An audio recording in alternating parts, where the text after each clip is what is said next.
Welcome back, everyone. Welcome back to something different, something special here. Welcome back to the GSL CK Champions Korea day number 1. I'm of course VIP. With you, I'm joined by these amazing players and by everyone in the chat as well over on the Super platform. For those that are curious, for those that are wondering, we are here live, of course, on Soup. The VODs will be, of course, available elsewhere on other platforms, but this is a Soup exclusive event here. So welcome one and all to something different. Everyone's been waiting for GSL to return here in 2026, and we have GSL returning, but in a different form, in a different fashion. We have GSL coming back with a bit of a fun invitational team league format instead. Let's go. For those who maybe didn't hear the news and didn't see the announcement post, we have two team captains. We have two team captains here. We have Team Maru and we have Team herO. Both team captains will be drafting their teams. They're going to be drafting their teams, and then they're going to be facing off in a team league format,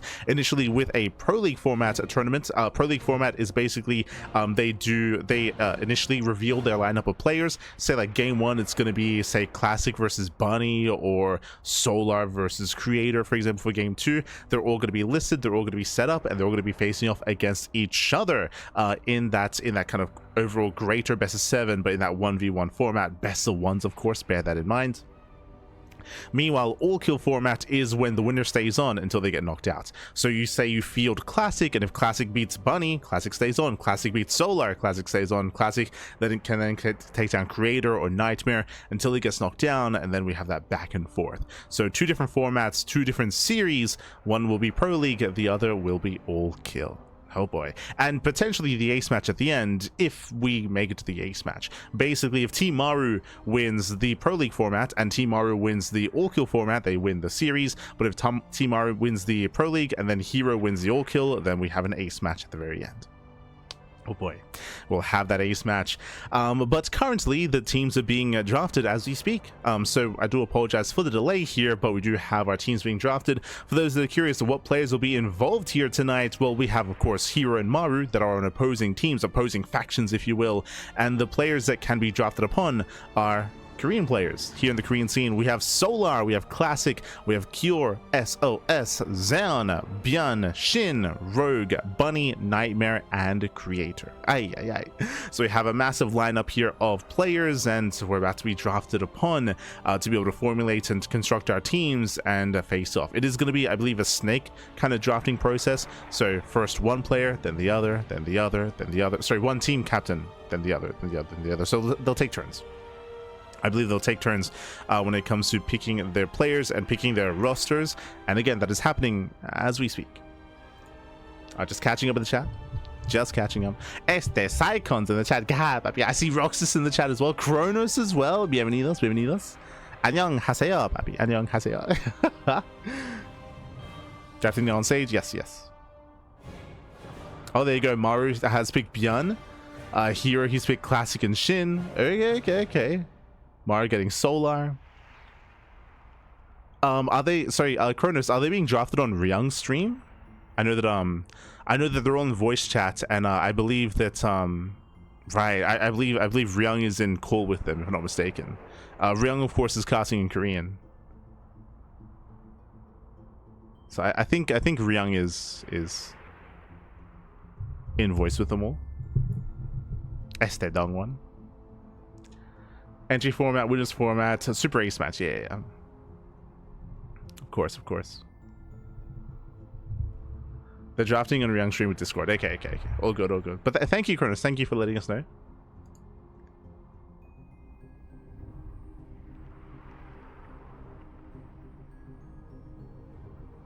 Thank you for letting us know. I'll let Trigger know, actually.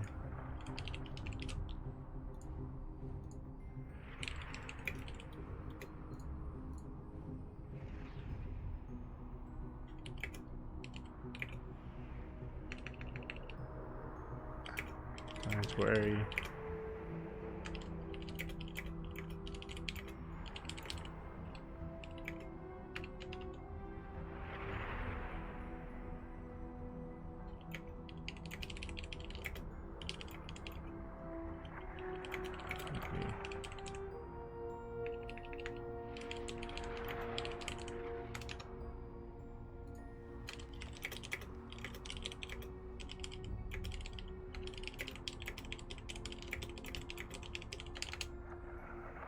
So just catching up. Just catching up.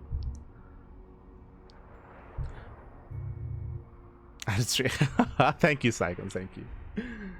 Maru drafted creator. Okay, actually, you know what? I'm gonna open my notepad. Okay. So far we have herO. We have Maru.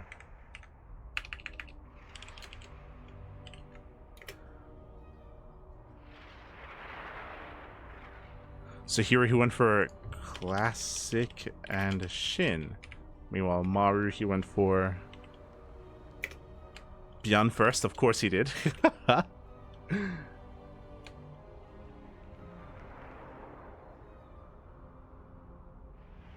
Solar Cure.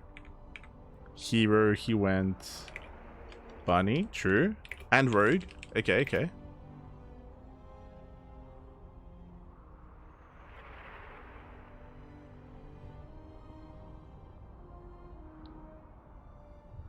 Maru drafted creator. Okay. So Maru has ByuN, Cure, Solar, Creator. Yep. And here he has Classic, SHIN, Bunny, and Rogue. So yeah, we got Zoun, SOS, and Nightmare that remain. For those that are curious, if you notice, there is an odd number of players. There's an odd number. So one team will have an extra player. And they'll be able to compensate for that. So one team will have one extra player. The other team will be able to randomly pick a player that plays twice as a result of that. They can't pick and choose and be like, oh, you know, Maru can play twice or herO can play twice. It's going to be random as to which player can have that second chance or that second showing, just to make up for that. As a heads up. herO plays 7 players, yeah. So one player will have 7, one team will have 7, the other team will have 6. But that team that has less players, they'll be able to have one player that plays a second time.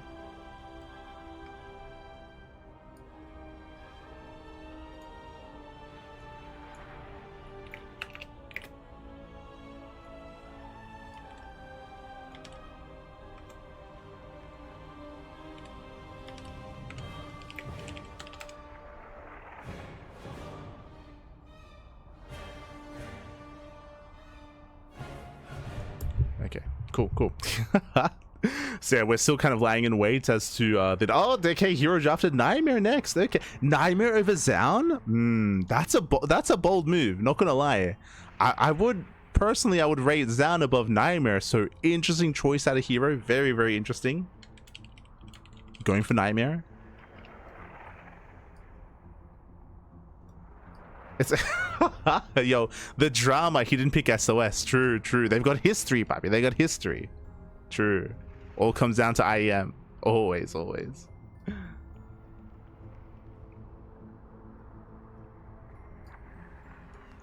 That means it's on Maru. It's on Maru to pick his next player.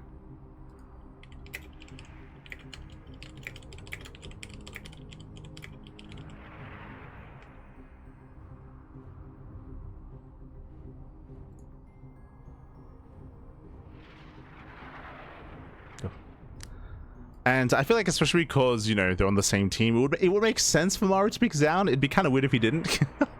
Be kind of weird. You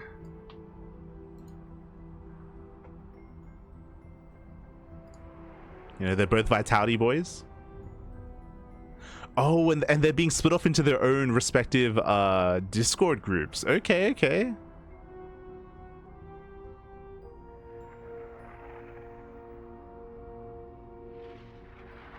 Maru drafted an SOS, so Zoun will be on Team herO. Okay.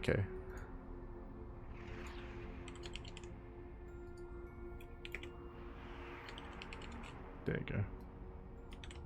Alright, we got our final teams.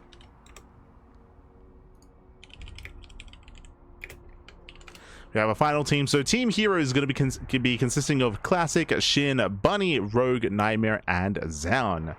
Oh boy, that's a very Protoss dense group team is what I will say. With Classic, Nightmare, and Zoun as 3 Protosses. We got 2 Zergs in SHIN and Rogue, and 1 Terran and Bunny. Only 1 Terran. Meanwhile, Maru very Terran dense, with both ByuN and Cure. He does have a Creator and SOS as Protoss, 1 Zerg and Solar, and again, they're picking 1 player to play twice, and it's going to be Cure. Oh, there you go. Cure plays twice.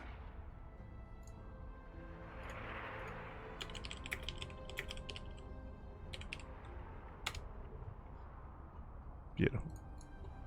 Okay. Okay, so Cure he does place twice. So we have our confirmed teams. But now that we have our confirmed teams, now it is time to draft our players. When it comes to the Pro League format, it's time to set our players. Who plays first, second, third, and fourth? We have to now start fielding our players, lining them up against each other.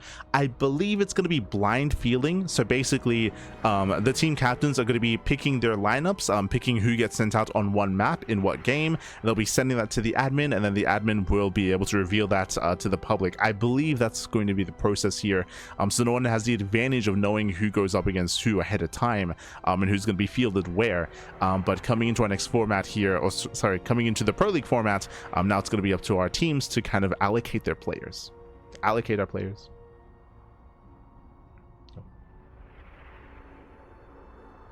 3 Terrans versus 4 Protoss. True, true.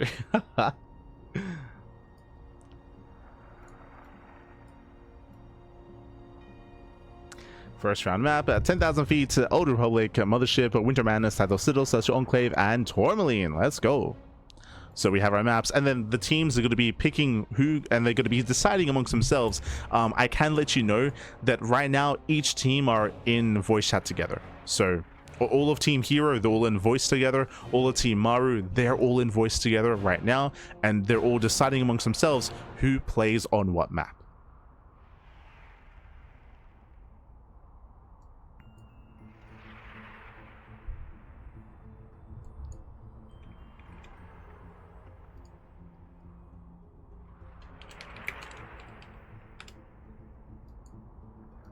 Oh, and it looks like we have our players. Okay, okay.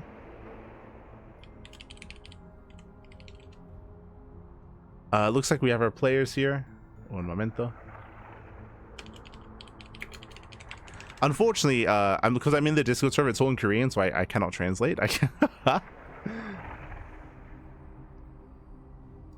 I'm making entry. Yes, yes. Hold on. Where's my Google Lens?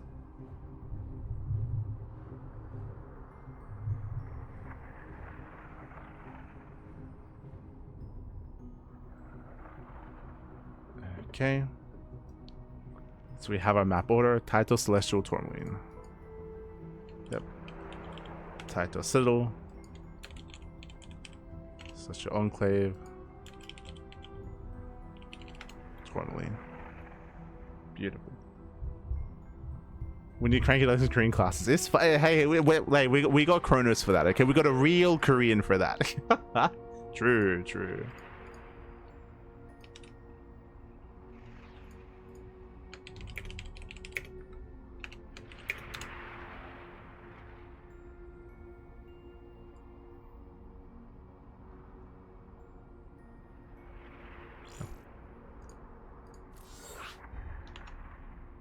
And we have our first set of players. Okay, let's go. We have our first set of players. Very quickly here, Ben, we can switch our scenes over and catch up, and maybe this will help a little bit when it comes to visualizing the overall lineup here. Let's go, let's go. We have our best of 7 beginning here, and again, game 1 is going to be on 10,000 feet. This might be a little bit better. We'll see what it looks like visually. Hold on, styles. What if this is better? There you go. So you can see the name of the map there just under on the right hand side. 10,000 feet, Old Republic, Mothership, alongside Winter Madness, Title Citadel, Celestial, and Tourmaline. We have our current 7 maps ahead of us here. Whether we play on all 7, yet to be determined, of course. And we are about to find out. We're about to find out our first set of players. Team captains are still deciding. Are still deciding. TBD, of course, TBD.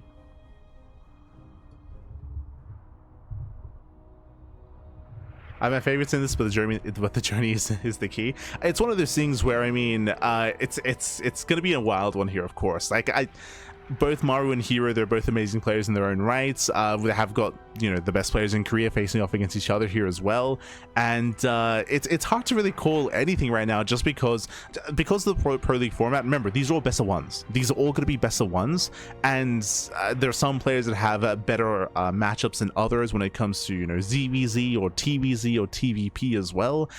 This is where mind games come into play, and you can try to snipe your opponents and try to assume that one player is going to be fielded somewhere, and then you try to counter pick and try to snipe a player as well. Like there's a lot of mind games that can come into play here. That was the best thing about Pro League format, of course, is trying to kind of set that up. In Pro League, there used to be some players that were like PvP snipers or ZVZ snipers, some specialists that you would try to field on a certain map to try to catch a player and take down an otherwise perceived greater player with a lower player who has maybe like a more specialized build or a better matchup specifically. I remember like Hush for CJ Ensis, he was a PvP sniper. I remember like Gumiho, he was like a TVT sniper. Like you did have like these players that were renowned for like a certain matchup, and you can try to make sure they got that matchup. There was kind of a lot that came into it in Pro League back in the day. Feels Hush, man.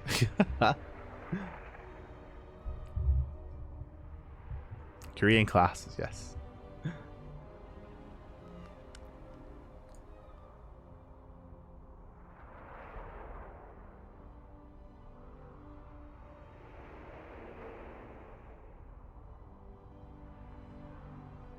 But we do just need a moment.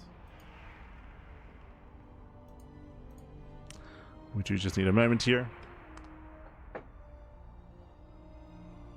as it looks like the players are still deliberating. I think the teams are going to be constructing their entire like team as we speak. Like they're going to be revealing everything at once. I think that's going to be the plan. We'll see.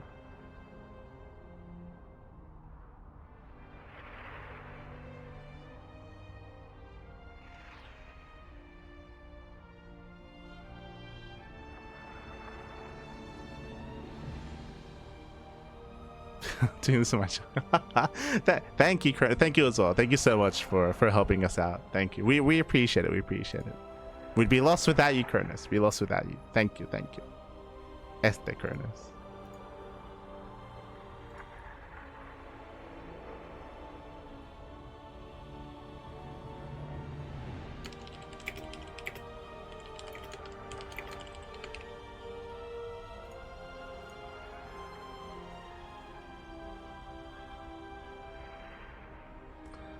They're just confirming teams,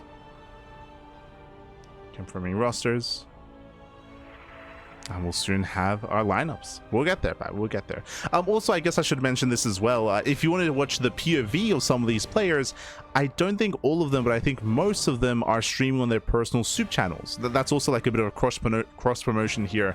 But a lot of the players like SHIN, like herO, Creator, like a lot of these guys are streaming on soup as well. They have their own personal channels. So you can hear the conversations that are currently being had through those channels, through those specific channels, and you can also, of course, watch their POV. So I think most, if not all of them, are streaming. All on soup, of course, all on soup.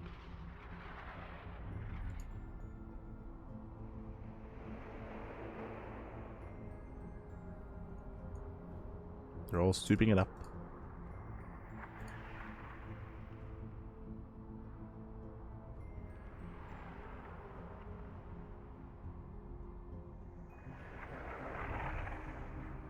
Oh, as we have our first player joining the ring here. Okay. We have our first player. SHIN. SHIN, he's going to be stepping into the ring. SHIN for Team herO. I also just realized here he's got a couple of his CJ boys. He's got SHIN and Bunny. SHIN and Bunny, they're on Team herO. Yeah, he got all his CJ boys. Let's go. So SHIN is going to be the starting player. Oh. For Team herO. No, wait, sorry. Hold on, we're still deciding. Wait, hold on. I misspoke. SHIN joined the lobby, then he left. Never mind. Este SHIN.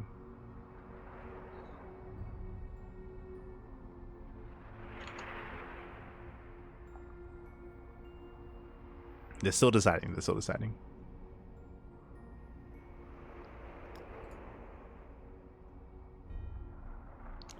It's all still coming together.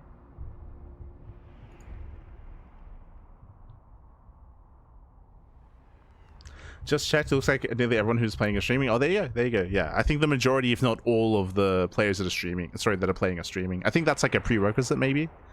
But yeah, they're all streaming.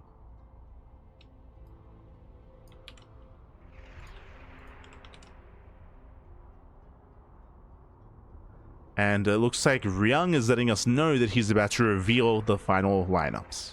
Okay, okay. Again, shout out to herO Dongwon himself.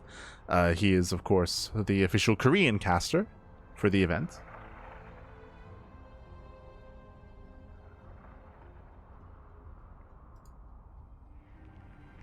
Let's go. herO.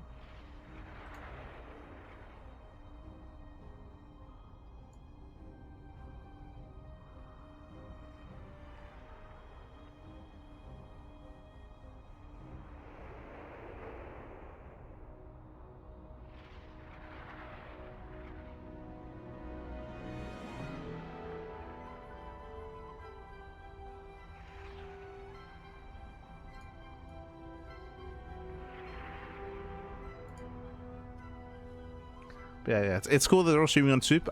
Does this mean that we might get some more Soup streams from them as well? Maybe. They might get hooked. They might start streaming more regularly. That is the hope. That is the hope.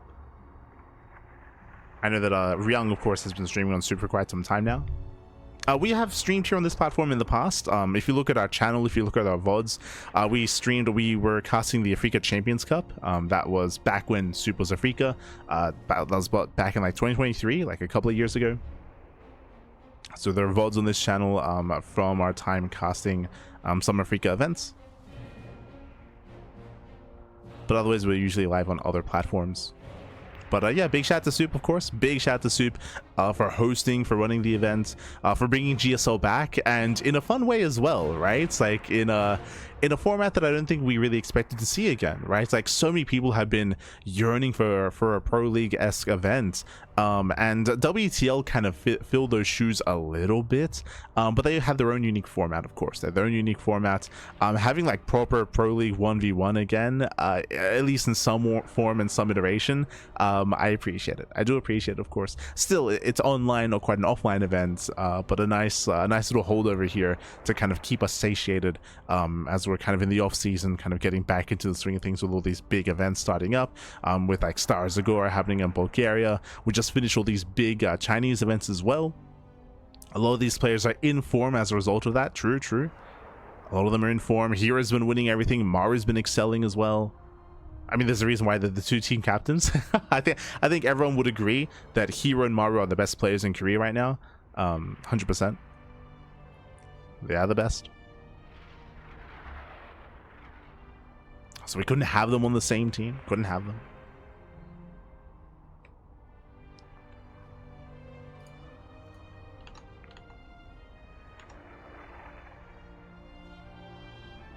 Be too one-sided, man.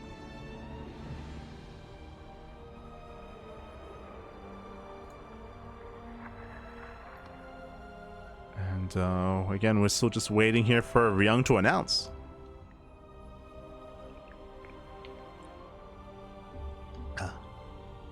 Just waiting for the announcement.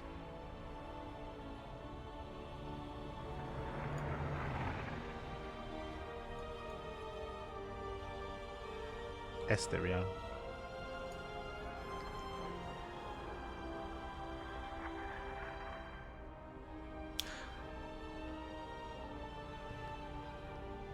Local format only decides first map, and then next map will be picked by losers. Yes. That'll be for the next set. I believe we're beginning with Pro League, and I believe after this will be the all-kill format. I should also mention that this is a 2-day event.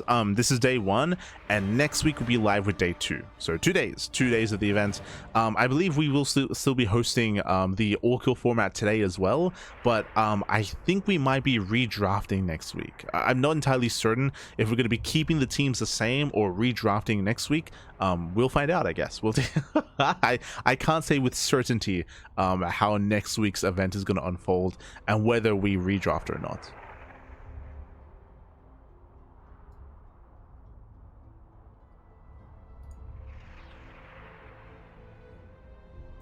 But it is a 2-day or a 2-week event. Here we merely only have day 1.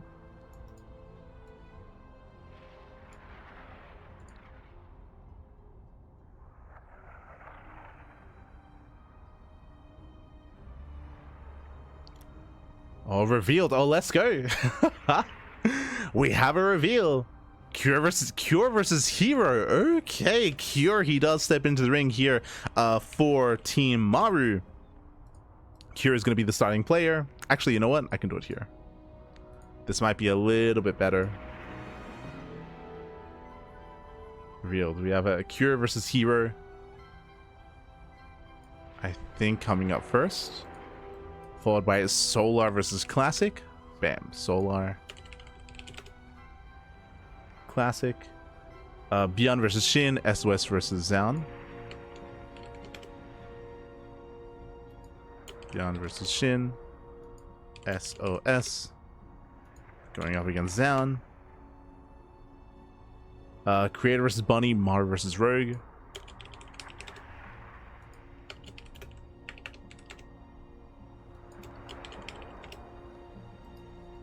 I'll be discussing each matchup once I type them all in, just in case.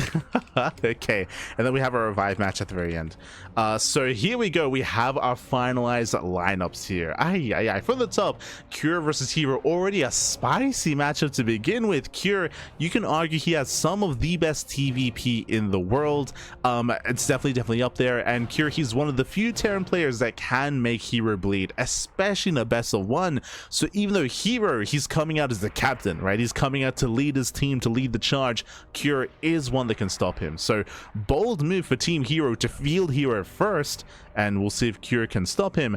Then we do have Classic. I would say that Classic, I mean, if you remember, he was the #1 pick from herO. herO did pick Classic as his first player, his right hand, if you will. So we have Classic coming out next on the Republic, go up against Solar. Ooh, that's going to be an interesting one here. Classic has some killer PvZ, and Solar has expressed his dismay in the matchup, but he has had success in recent times. Right, over the past couple of weeks, sorry, the past couple of months, I should emphasize, Solar has been hyper aggressive and having a lot of success in the Zerg versus Protoss matchup. If Solar can end the game early, then he can excel, but can he end the game early on the Old Republic? Oh, that right. It's a larger map, a longer rush distance by ground. It's a little bit more of a defensive map, so it's going to be difficult for Soul to achieve that compared to like on Tourmaline or compared to some of these other smaller maps. Scrolling down, we have Mothership next, the 3-player small map where we have ByuN versus SHIN. Interesting. SHIN, I feel like, is known for aggressive play. I'm curious to see and curious to hear the rationale behind SHIN on Mothership. I don't know how I feel about that. I feel like SHIN thrives on smaller maps, on aggressive maps. So that's going to be an interesting one. I'm going to be favoring and leaning towards ByuN there. We have SOS versus Zoun. The PvP on Winter Madness. Let's go. That's going to be pure chaos, I would imagine. We have Creator versus Bunny on Title Citadel. That's going to be another interesting one. There's a lot of unique features and aspects of Title Citadel. We have Maru versus Rogue on Celestial Enclave, known for a longer macro game. Celestial is the most defensive macro map out there. And then to end the best of 7, to end the Pro League format, we have Cure versus Nightmare on Tourmaline. Again, one of the more aggressive maps. So here we go. We have our first best of 1 of the broadcast. We have the first matchup here of the GSL CK Day 1, spawning in the top left-hand corner of 10,000 feet. We have the South Korean Terran player. We have the Blue Terran representing not just Team Liquid, but representing Team Maru. It is a Cure. He's repping his boy. And spawning in the bottom right-hand corner, we have the team captain himself, Pappy. Usually he represents SKT. I should say T1. He usually represents T1, but here he represents himself, representing Team herO. It is herO.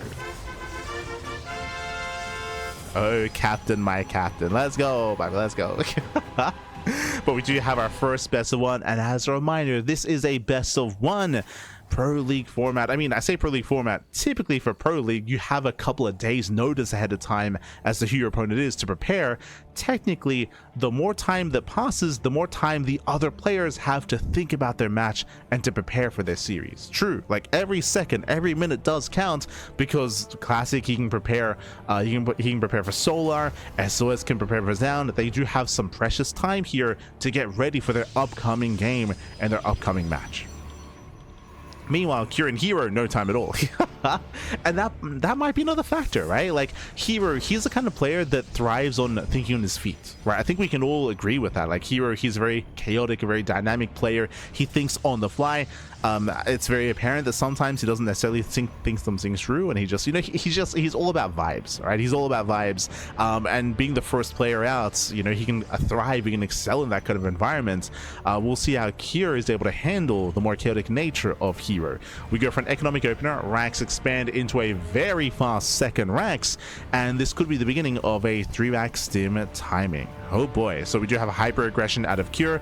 He's very fond of 3-rack stim. Again, this was a build that was popularized many years ago, back during the site Delta map pool of 2022-2021-ish era of StarCraft. Yep, and as we said, there it is, the 3rd rack. So this is going to be a very strong stim timing, building up mass bio, mass marine, hitting with stim with combat shields. This does hit very hard, especially if herO doesn't scout. It's going to be on herO, right? The pressure's on herO to scout, to confirm what's going on, to get across the map, to recognize what's happening, and to slow this down. Now, what is the weakness of this build? One, the factory, right? The factory is very delayed. That means there's no tank production, there's no kind of backbone to the army, no supportive units here. I believe typically 3-racks is hit pre-medevacs without any support, and that means that every stim counts, right? Because there are no medevacs, because there's nothing to heal up your army. If you're forced to stim early, then that's a big blow to your main army, like, health pool. So ideally, if herO confirms what's happening, he wants to engage ahead of time with his big stalkers, poke away at the marines, and force a stim early. Force a stim early, blink away, blink the hell out of there, and slow the push down before it gets across the map. Meanwhile, herO is going to be opening up standard, going to be opening up with Twilight Council and the Blink. 3 gateway is going to be on the way, 3-gate Blink, and here comes that hallucination, crucial here to scout across the map. Meanwhile, shout out to the main event, GSL CK, but also to the main sponsor as well, Intel. Intel is, of course, the main sponsor of the tournament, helping to bring this event to the forefront, of course. Great to see. Hallucination comes in and he sees everything. herO, he gets fully into the main base, confirms all 3 racks. He confirms there's no 3rd CC, there's no other form of tech, and it's purely mass bio and stim and combat shields. herO, he sees all, he knows all. So here he's fully aware what's coming his way. He should be playing safe. He already throws down his robo, so that's going to be a robo before expansion. So again, 3 gateways and a robo. This means that herO, he can, again, preemptively warp in units, get ready with force fields, warp in immortals as well, and get ready defensively with shield batteries. He has the wherewithal to set up defensively. Meanwhile, Cure has to make a decision here. He has to decide, do we still commit as hard as possible? Do we get ready for the transition? There it is, factory has been thrown down. Cure is working on that next step, but this first push still needs to get damage done. How many in total? 16 Marines, we have 4 Marauders. Again, this is a hefty army here for Cure. As I mentioned before, herO ideally wants to slow this down. Blink is finishing up in 6 seconds. But the rush distance by ground here is so short. It's true. We didn't even get to mention that, but 10,000 feet. 10,000 feet has a is the shortest rush distance map in the map pool. Very short rush distance. I'm sure that's part of the reasoning as to why Cure went for this build. He's now pushing up the ramp, and herO, he's here, but the ramp is so wide. So many force fields are going to have to be used. Does kite back. There's the first 2. Battery goes down. Battery goes down. herO has to pull away. Nice blink control. Probes are getting picked up. Getting 3, getting up to 4, 5 probe kills. Yeah, takes down 5 workers, and here he's bullied back to his own natural, losing another probe. There's the stim. Yeah, stim gets spent. A nice blink control. I believe here he has lost 0. 0 stalkers went down. Very nice control. The immortal arrives, and herO holds.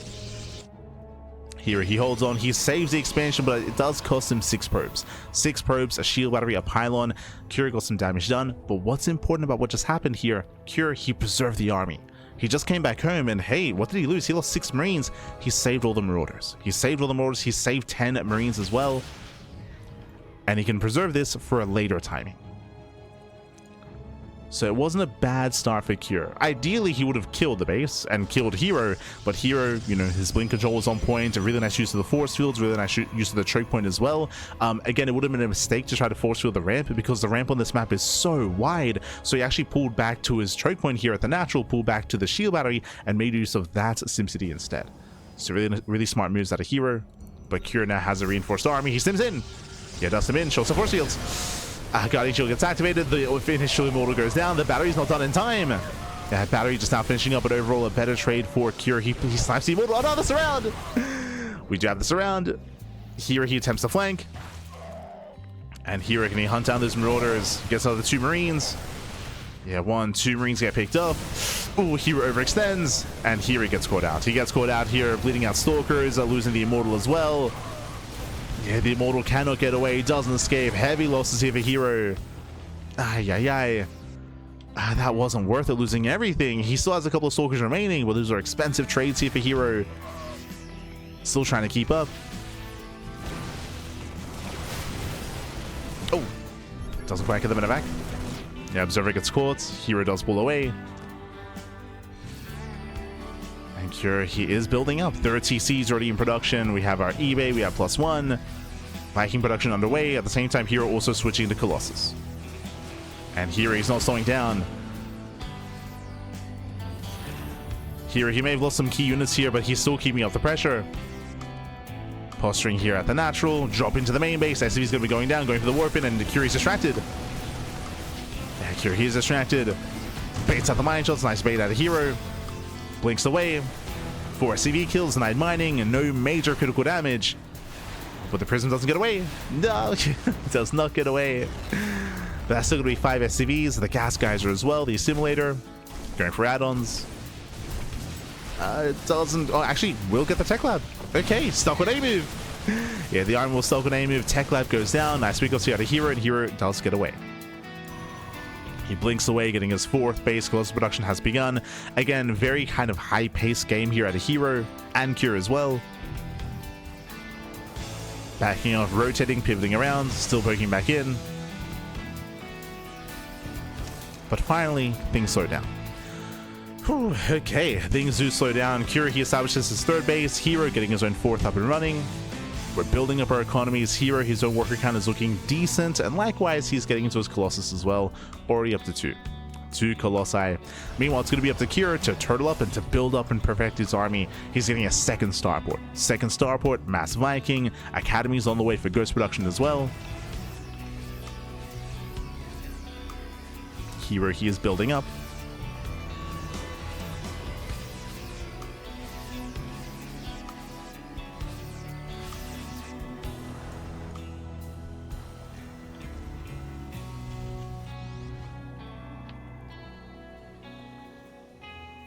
Backing off, we're building up. And the game does slow down. From here, herO, he should just stay at home and just turtle until he maxes out, builds up his Vikings, builds up his Ghosts.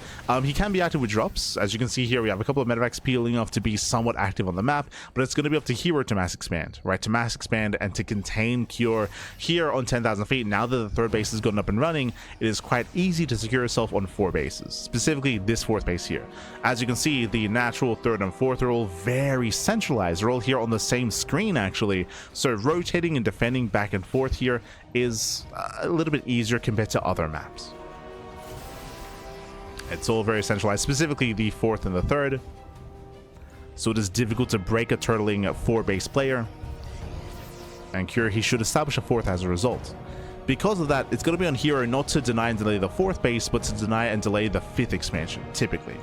We're going to be here for the long haul. At least that's the assumption. That's kind of the trajectory here of a lot of these TVPs, especially on 10,000 feet. If you don't end it early, you end it late. I say that, but herO actually is being active. Okay.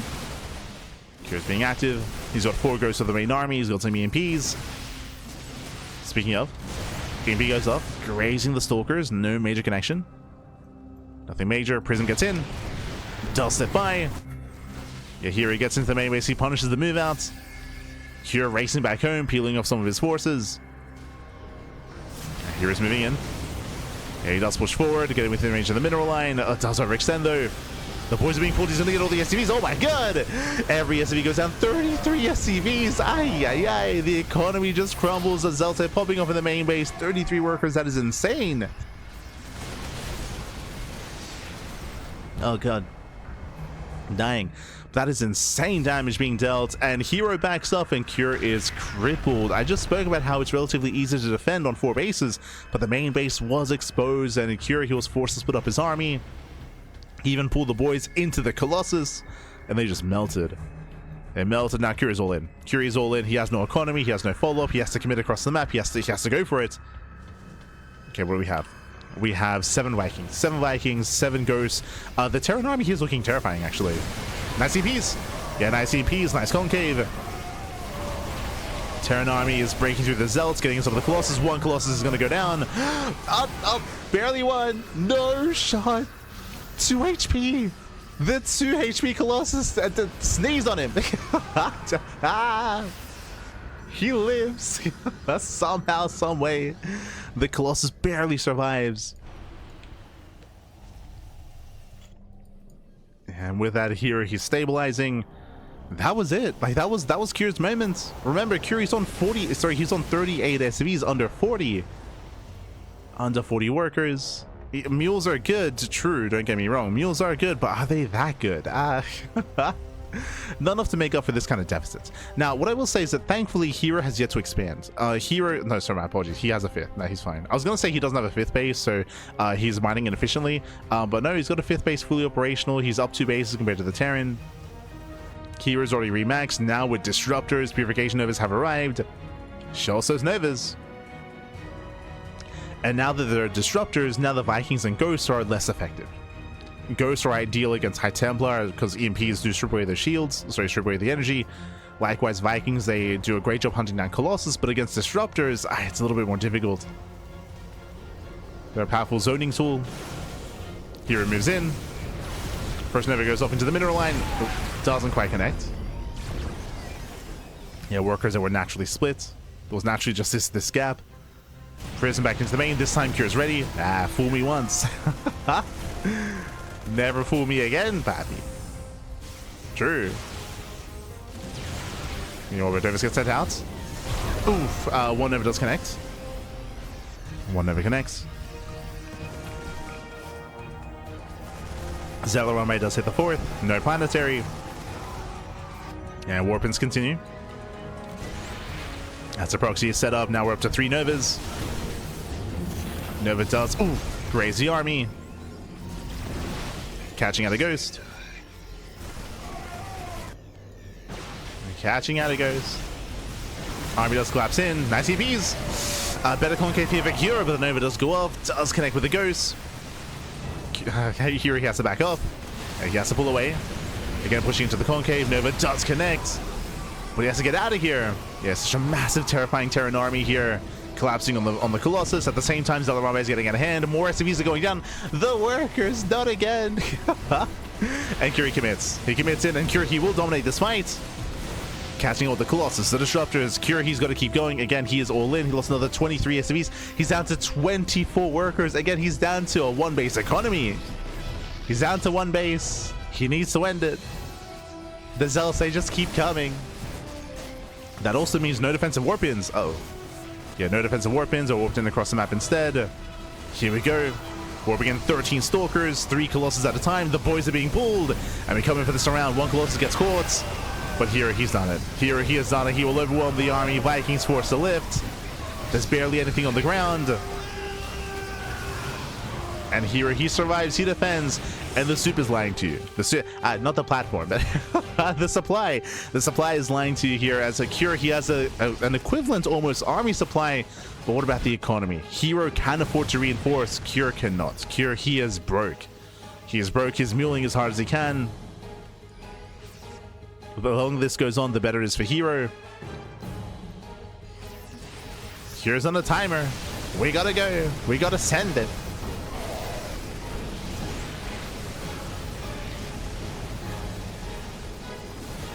As Cure does them in. Sends forward, getting in trouble with the Nexus. As Cure does kite back. Again, respecting the army. But he doesn't really have much left in here. There's like, there's just not much behind this Pappy. He's still muling though. See, this is where we're like, hold on. Are mules actually that good? Are we? No, but they're running out. Yeah, the problem here is that mules, of course, they are finite. I mean, as long as there is energy, I guess we can keep muling, but the mules are running out. And here is pushing in. Here is pushing in. Never goes off. So far, grazing the army, no major connections yet. Nice splits here by herO. Oh. And nice splits. We can see herO making 3 disruptors at a time. More Novas going off. Better connection. Catching out the Marines. CranKy Nova. Do we connect? Never goes off. Oh my god, massive connection. Yeah, Vikings a little bit too late to lift. Too late to lift, Pappy. As Zelthay broken through the mineral line, now pushing to the natural. GG gets called as Kira's out of steam, and herO takes game number 1. Whew, GG. GG, well played, herO. The team captain here for his own team does take a lead for himself, for his team, for his people. GG, well played. They do start things off with a point on the board, but alas, that was merely only game 1, and it's going to be up to the rest of Team Maru to try to keep up here and try to make up, recover, and even excel. Let's go. Let's go. GG, well played. Again, we did see some hyper aggression out of both players. If you recall, winding it back, kira did begin the game by, of course, opening up 3-rack stim, and he was quite successful. He was able to kill 6 probes, a shield battery, a pylon. Then we saw the counterattack at herO, and it was, again, as we were mentioning, very high octane, a lot of back and forth between the two players. The game did slow down when kira got his 3rd up and running, and then herO backed off and took his 4th, and things were evening up. We were both building up into a longer game, but there was one critical moment where herO took a massive lead. That is when he got his prism into the main base. There were 2 moments. The prism got into the main, got a lot of economic damage while he was pushing in towards the center, and then of course we had that moment where kira pulled the boys and he lost 33 SCVs. He lost 33 SCVs defending against hero's push, and kira never recovered economically. After losing all those SCVs, he never did quite recover. GG. GG, well played. And with that, let's catch up on the bracket here. Let's catch up on our lineup. Un momento. I also did want to screenshot this so I can maybe send that to Old Mate Trigger.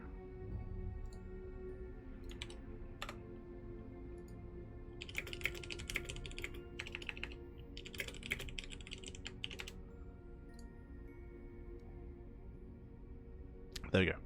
There we go. GG, well played. With that, herO, he does take the first game here. He does start things off with a lead in the series. Oh. As we are very quickly setting up here for game number 2. Again, it is going to be Solar versus Classic.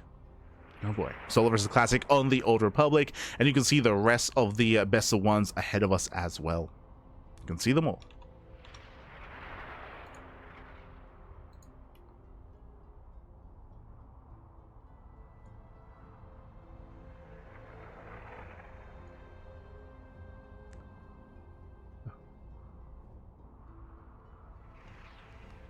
Here we go.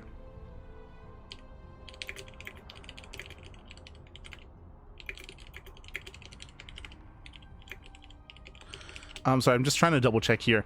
If I'm not mistaken, I think all games are played even if the series goes in one direction. For the ProLeague formats, I'll have to double check.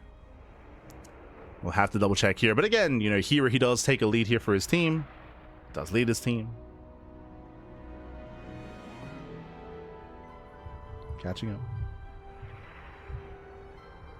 Intel still for gamers. True, true.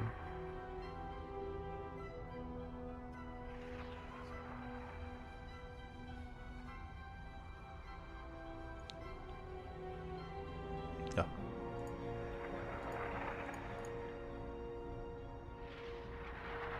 Is that getting ready? Best 7? No, yeah, it's a best of 7. Just we're just making sure whether or not all games will be played or not. Regardless of scoreline, but I guess I think it is just going to be that best of 7 instead. And the pressure's now on Solar, right? The pressure's on Solar. The pressure's on Team Maru here to recover and bounce back. I also just realized that Maru did place himself towards the end. He's like, yo, I don't want to play. I'm good. I'll be there. I'll be there when you need me most. Okay, like the team's gotta make it that far to be able to allow for Maru to compete. So we'll see if we can get there.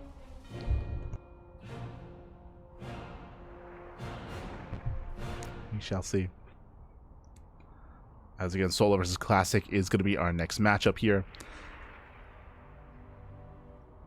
And again, I was getting into this earlier, but the Old Republic is one of the larger maps in the map pool, does have an open fourth, and does have a relatively accessible third base. So because of that fact, we could see an aggressive build be quite successful from Solar. I mentioned before that Solar has been very aggressive and very all-in.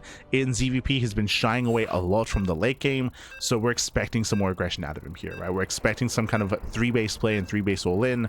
We'll see if he meets those expectations. Other options are Muta play, of course. True, Mutas are an available option here in ZVP nowadays, especially with the recent change to the Spire, with it being faster and more accessible, but we'll see what Solo goes for. As the players are ready and we're loading into game number 2. Let's go. And spawning in the top right hand corner of the Old Republic, we have the South Korean Protoss player. We have the South Korean Protoss, we have the blue Protoss. Representing his team, of course, representing herO. It is a Classic. And spawning in the bottom left-hand corner, we have his opponent. We have the red Zerg player, typically representing Team Falcons, but here he is representing Team Maru. It is Solar. Here for his boy, he's here for Team Maru. As a reminder, just to briefly explain the current scoreline here, this is a best of 1. There's a best of 1 here between Solar and Classic, but the reason why Classic has 1 point is because Team herO has 1 point. So his Team herO, they do have 1 point available to them. And of course, best of 7 is first to 4. But here we go. Here we go. Classic does move out with his probe scouts. And meanwhile, it's going to be a hatch gas pool. Standard open out of Solar, nothing crazy, nothing too wild. Solar getting his own natural on location. But the real question is the tech, right? Classic, does he open up Stargate? Solar, does he go for a Evo chamber or a Roach Warren or a faster lair? Coming in towards 4 minutes 30, we'll be determining what kind of tech we get into coming into a longer game state.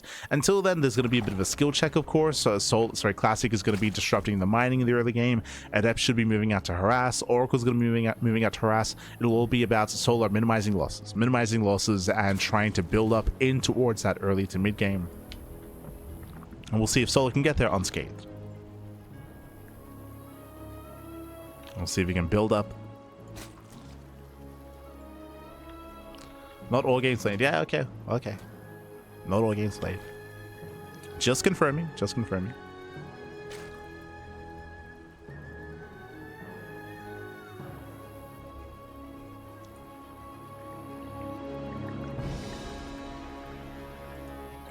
Oh. So now we do have our Stargate. Stargate opener out of Classic. Everything's looking as it should be. Standard opener out of our Protoss player. Standard opener.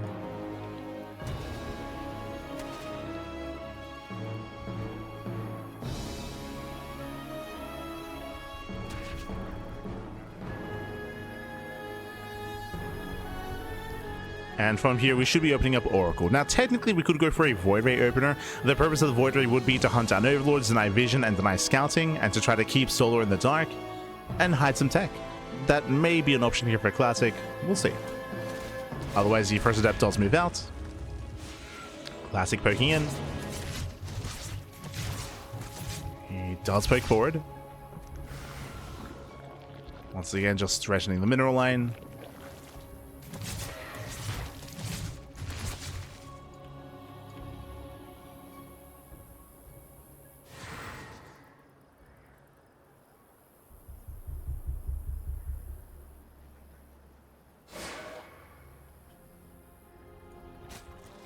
Bearing in mind the 2 Adepts taking 1-shot drones.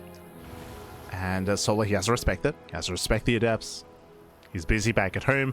Meanwhile, Classic, he expands, claiming his third base. Adepts, they should be making their way back home as well to defend said third to Ling run-bys.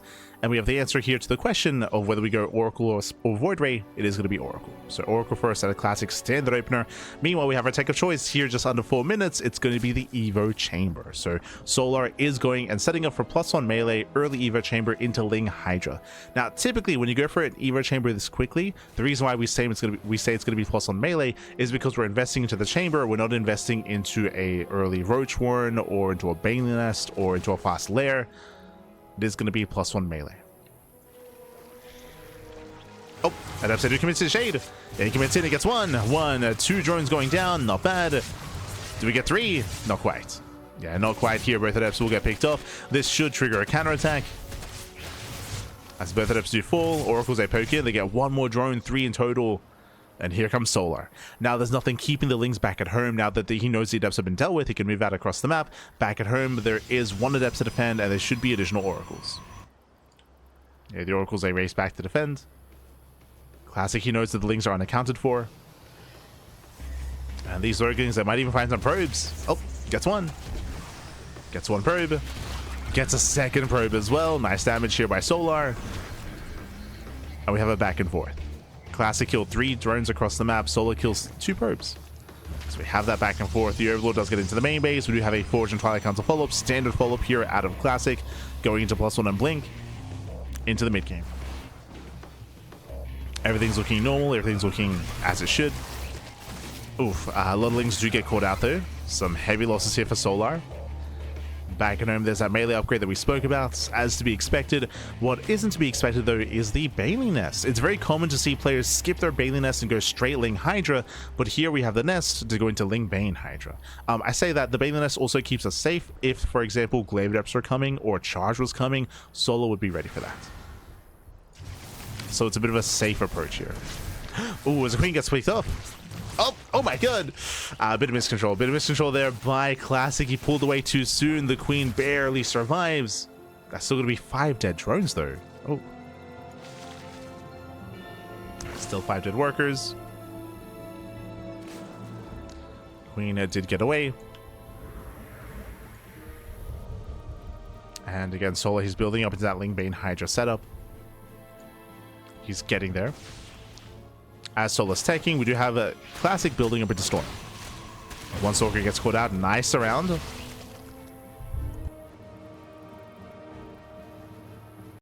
Nice catch out of Solar. Picking up a Stalker. Oracles are still being active, looking for more damage. And looking for more. Gets a Revelation off. I believe the Hydrogen is here at the natural, so Classic is yet to really confirm what's going on. Technically, it could be a Ling Bane into Muta. Like, there could be a Spire on the way, but it's quite rare to go Mutas after Lings in this matchup. It's usually with, like, a Roach opener. And Hydras are revealed.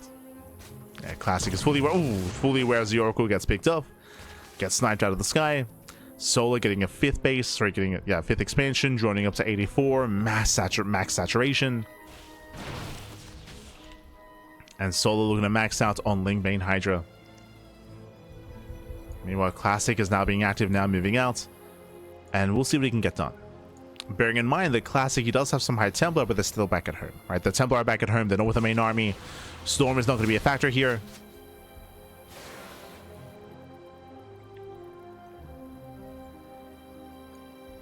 Classic poking forward. But Last still does not find a way in.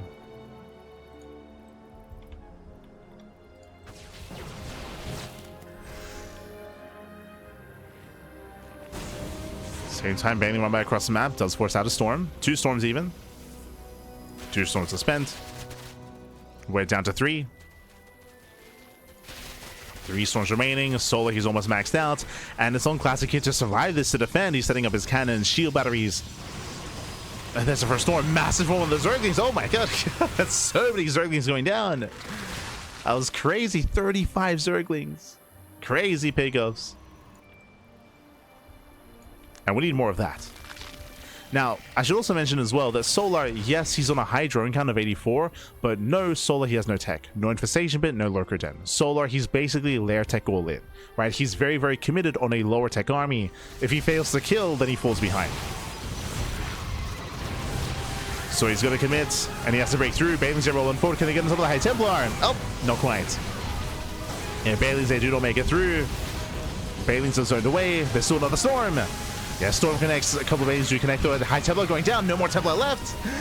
Takes down all the Templar. No more Storms. And without Storms, the Hydras are breaking through. They're breaking on through here. We have a couple of Zealots trickling in. Archon does push forward as well.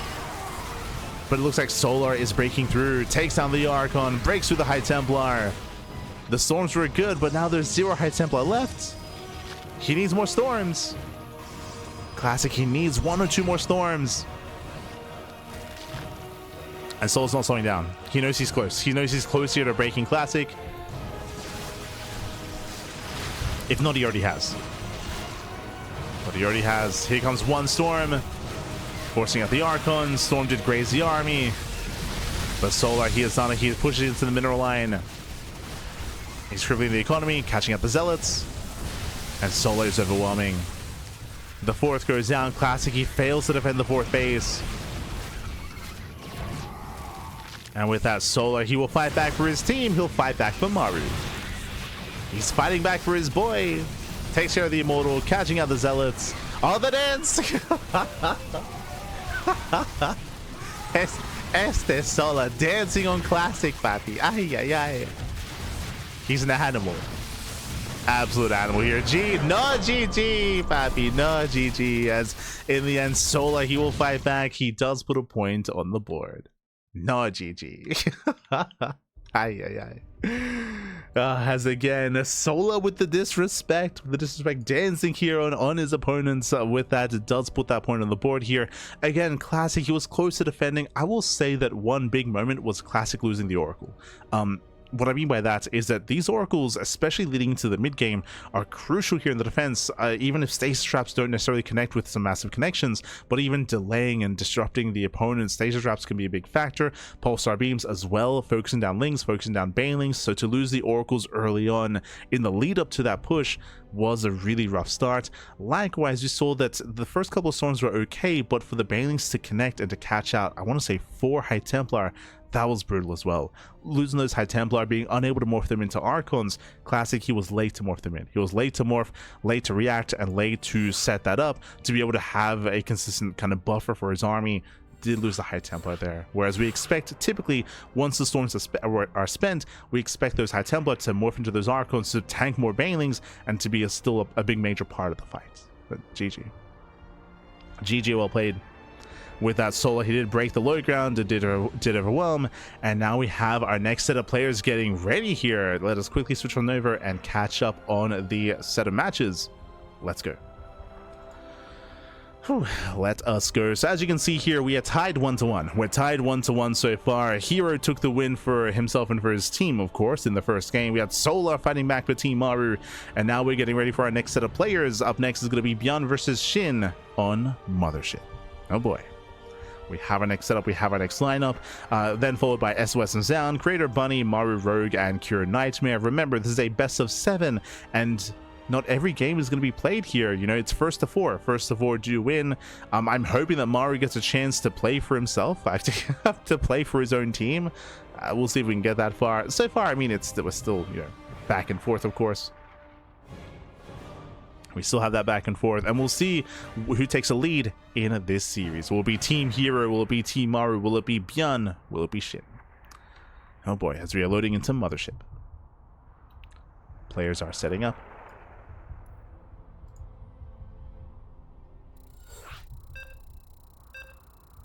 Here we go. Classic are tilted lately, there's all this stuff. I think I'd push back against that. Like, Classic is still one of the best players in the world. He still does well when it comes to open cups and online tournaments, of course. Classic, I don't think there's any shame in losing a game to Solar. Remember, it's a best of 1. Like, anything can happen, anything will happen. Upsets are definitely a possibility here. It's only 1 game, it's not a full series, so it's that much more that much more on the line, I should say, that much more tense, and again, that much more available here for even upsets to occur. I don't even think I would necessarily say it's an upset to see Solo take down Classic. Again, in a best of one, it's like 50-50. Like, it can go either way. Can go either way, but here we go. Spawning in the top right hand corner here of Mothership, we have the South Korean Terran player. We have the red Terran representing Shopify, but also representing his team, of course, representing his boy, representing Maru. It is ByuN. And spawning in the bottom side of Mothership, we have his opponent. We have the South Korean Zerg player. We have the orange Zerg representing his old teammate, of course, the ex-CJ boys, representing herO. It is SHIN. Representing Team herO.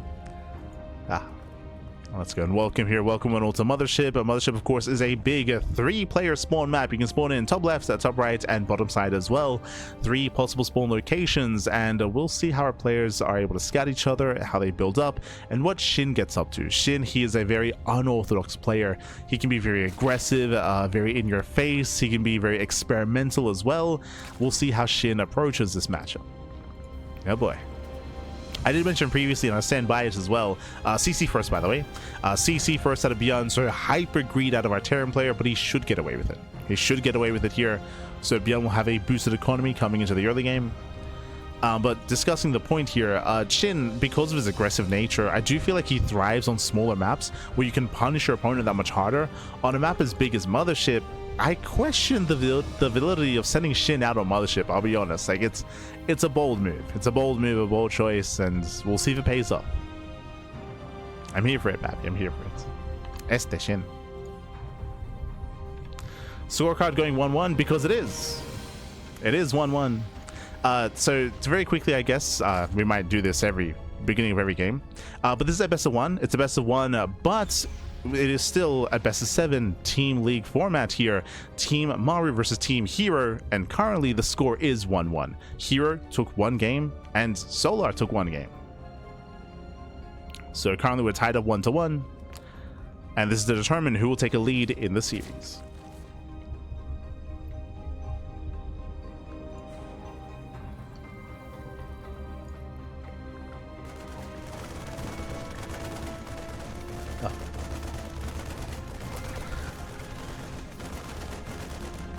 It's all good. It's all good. It's all good. As the overlord does poke in, pulls away, going to be zoned back by ByuN. Behind this, ByuN going for an aggressive build actually. So CC first into 1-1-1. Aggressive build here by ByuN, going for a faster starport. ByuN is going for a delayed command center. It's very unorthodox nowadays to go for a later third TC. So ByuN is doubling down here to get into what exactly? We can go into react an add-on swap into reactor to Hellion, into like a Hellbat push with Banshees. We can go into reactor Marine with a bigger committed setup here as well. There's that delayed third TC. Eyes are on ByuN. We'll see where he takes us. We have seen ByuN embrace mech from time to time. It's a rarer sight, but not unseen, as there we go. Medevac is on the way for the early push. Are we going for an armory or not? That's what I'm curious about. Marines are amassing, Hellions as well. It is going to be an early timing here from ByuN, and we'll see if he does throw down the armory or not. As the Hellions will have a little more sustain if they can be healed by the medevac. Meanwhile, we just see SHIN going for a very early... Oh my god, sorry, my apologies, I missed this. This was what, like a 320, 330 lair timing? Jesus, very early lair here by SHIN. Takes all 4 gases. Are we going 2-base muta? Uh-oh. This might be 2-base muta here by SHIN. Very fast lair. The other option would be 2-base. I mean, if it was roaches, we'd see a roach one already. We could see 2-base Hydra. Marines are being active, Hellions on the left, Marines on the right. We have a Liberator going to be reinforcing as well. And we have the answer, 2-base Hydra. So it is going to be 2-base Hydra here out of SHIN. If you recall, we saw this during the Tunic Cup this week, where SHIN, he showcased 3 different builds. It was 2-base Muta, 2-base Hydra, or 2-base Roach. And it was against Percival, if you remember. It was a best of 5 versus Percival. Went all the way to the ace match. Wait, did it go to the... Yeah. It went to the ace match, and SHIN, I believe he reverse swept, if I recall correctly. I think that was during the Pegasus Cup, or was it during Tuna Cup? Yeah, it was Tuna Cup. It was Tuna Cup because Percival, he took down ByuN in the semis. Yeah. Do you recall?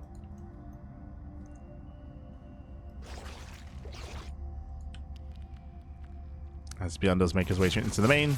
Queens to intercept. So far, nice positioning here by SHIN. Queens, they will zone away the Liberator. They zone away.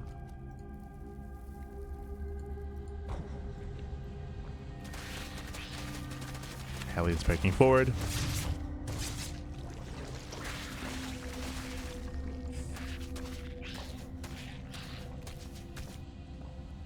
And the scariest thing for me here is I believe that ByuN has not seen the Hydras. He hasn't seen anything. ByuN with very limited information. The Marine drop was zoned away. The Liberator was zoned away as well. The Hellions, they did not dive. And Hydras are amassing. Like, this is going to be a big Ling Hydra all in. That's the reason why we rush into Hydra so quickly. SHIN, he's building up and he's soon pushing. And ByuN has no idea. ByuN, he has no idea. SHIN, you can see he's cutting works at 53. No drones. You can see here, there's no more drones on the way, no gases. Fourth base would be just for Larva if we even get a fourth expansion. And here comes SHIN, he's completely all in, going for a 2.5 base all in here over 53 drones. 53 workers. At the same time, ByuN, he's applying some pressure. The Lings, they zone, they delay, but here come the Hydras, and ByuN, he's caught with the pants down. Say it with me, the pants are down, papi. ByuN is exposed. The Hydras, they rush in towards the natural. ByuN is racing back home. There are the Hellbats that we spoke about at the start of the game. Hellbats did eventually morph in. The Hydras are on the road though. Oh, where are the Lings? Where are the Zerglings? They're getting caught up by the Hellbats. Oh god. Yeah, a lot of Hydras go down. The best case scenario here for ByuN. ByuN, he kite smack. Lings go down, and SHIN is getting torn apart here. Oh my god, SHIN, he had so much potential. He had so much potential. This was supposed to end the game. But the Lings, they got caught up by the Hellbats. Marines, they just went to town on the Hydras. Hydras, they're so fragile. They needed support. And the build was solid. This should have ended the game, but the execution was lacking. The execution was lacking. SHIN, he A-moved his Lings into the Hellbats. He needed them to protect the Hydras. The Hydras were exposed. It all just fell apart here. And now suddenly ByuN has a lead. Yeah, ByuN, he has a lead. He has the advantage. He has a greater economy. SHIN, he was not built for a longer game. There's no fourth expansion. Yeah, there's no fourth hatchery, just now being taken very late.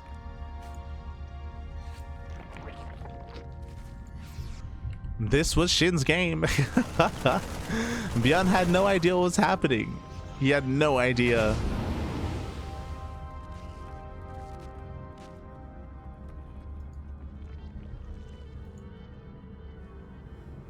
And with that, Team Maru, they're looking strong.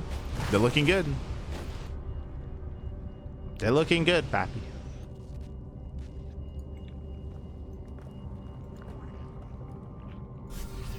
SHIN is falling further behind. Trying to keep up with Maru here. As Maru's moving out with the second army, a second push.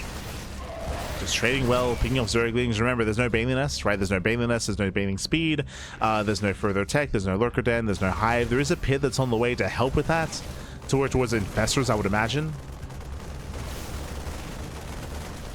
But these Marines, they trade so well. The Lings, they just melt. The Lings are melting. +2 carapace is denied. Massive pickup. Fourth base goes down. And again, ByuN is looking very comfortable. The reason why SHIN can't keep up is because the game was never meant to last this long. It was just never meant to last this long. SHIN's being starved out. He has no expansion. We have 7 Infestors on the way. That will help. Oh no! Oh my god, let's cancel. There's a cancellation. Snipes 3, 4 Hydras. Massive pickups. So many Hydras going down.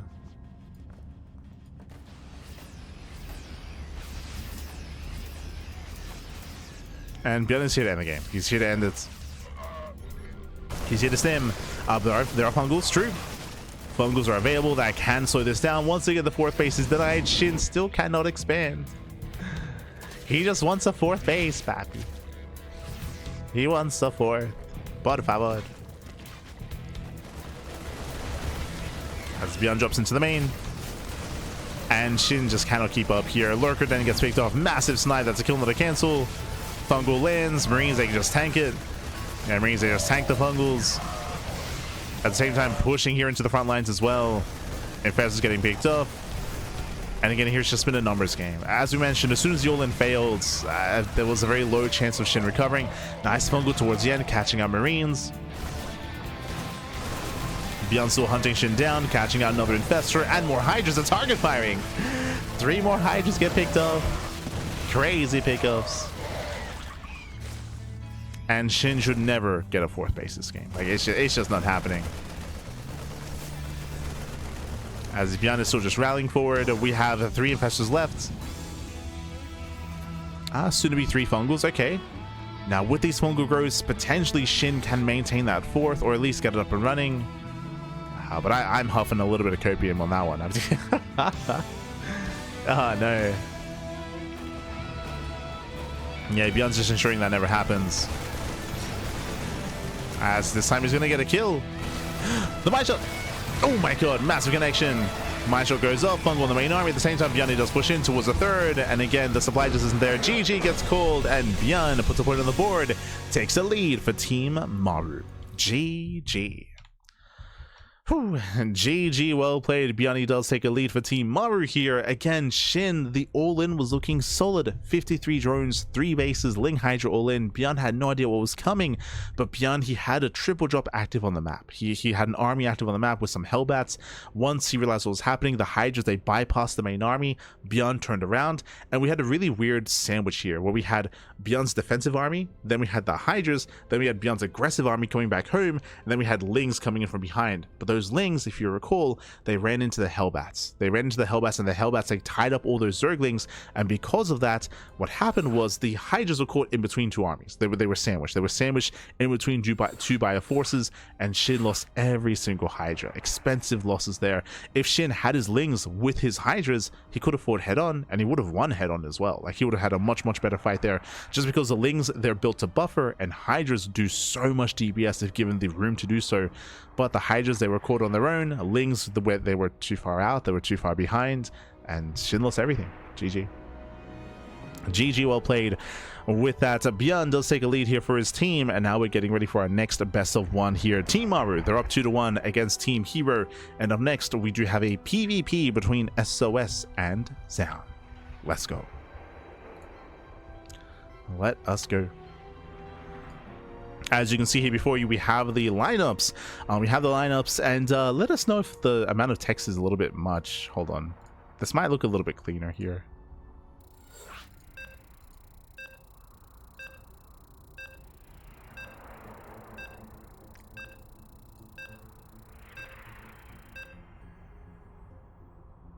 There we go. Here we go.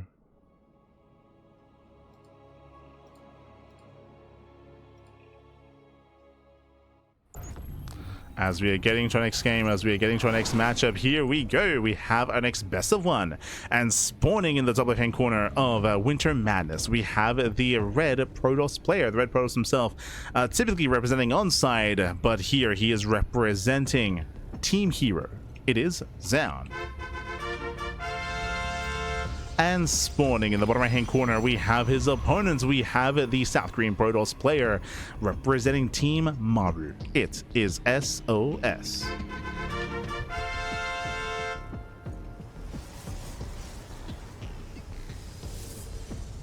Un momento. I got you covered with the team name here. I should hope so. Oh, yeah, 1 moment. 1 moment as I'll set up the team name, as I'll set up our player here, as they are on a barcode. Filter blue. Bam, there we go, there we go. We do have our best of 1 here, our next best of 1, the next set, of course. Team Maru, they're up 2-1, and we'll see if SOS can extend that lead. Coming into our next best of 1 here, I would say that Zoun is favored. I'll be honest, I'm a little bit surprised, and the drama is real. I'm a little bit surprised that Zoun wasn't picked by Maru. For those who don't know, Zoun and Maru, they're teammates. Like they're they are teammates. They're on the same team. You know, they're usually fighting for the same organization here. It's fighting for onside, fighting for team vitality before that. So for Maru not to pick Zoun, that was surprising to me. Not gonna lie, that was surprising. So Zoun instead, he was picked up. He's been taken care of by herO instead. He's like, I got you. You know, he's got his Protoss brethren, I should say. As he was able to give Zoun a nice home here, and we'll see if Zoun can get his revenge. We'll see if he'll be like, hey, you know, why didn't you pick me, Maru? What's going on? I'll show you why you should have. Oh boy. For now, though, we have our PvP greedy build here by SOS going Gate, Cyber, Expand. Very greedy build here, skipping out on that second gateway in favor of a faster Nexus, and it should be prompting a proxy. Should be prompting an all-in. I say that Zoun is setting up for his own expansion. He'll be playing from behind with a later Nexus. Okay.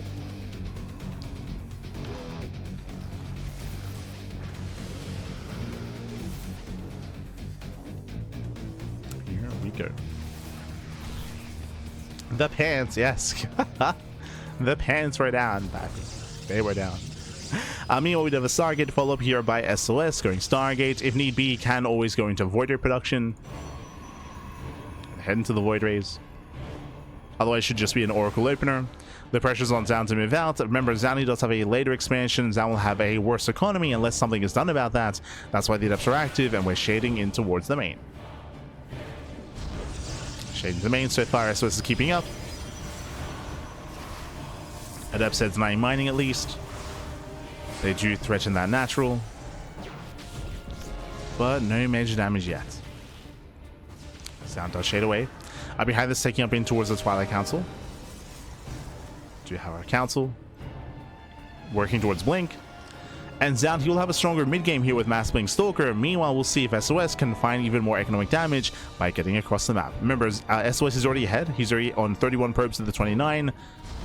He already has a worker lead. We'll see if he can extend that lead.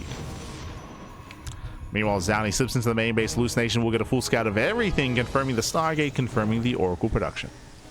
Zoun knows.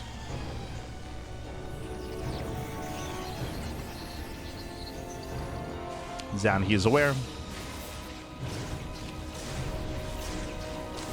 Cashing out the initial adept, not bad.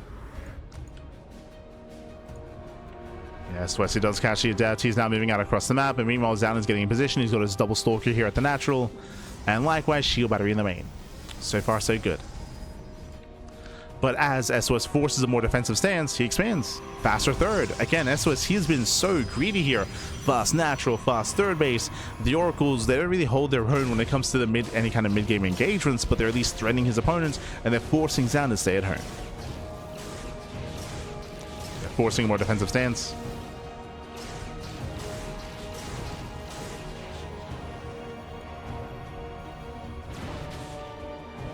Zoun trying to keep up.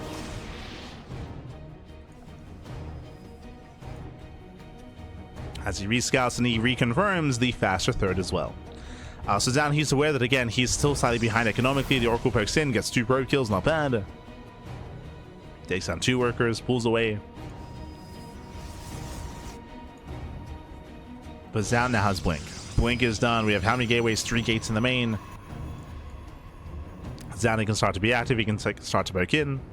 Remember, Zoun, he has a much more mobile composition compared to his opponents, but ideally he wants to catch out the Oracles first. Ideally. We'll see if he can.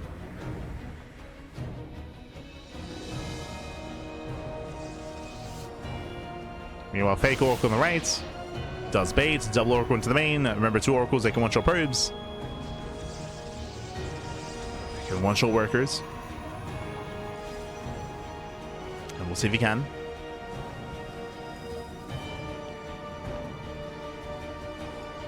Stalkers move out. Zoun, he just spot the pylon.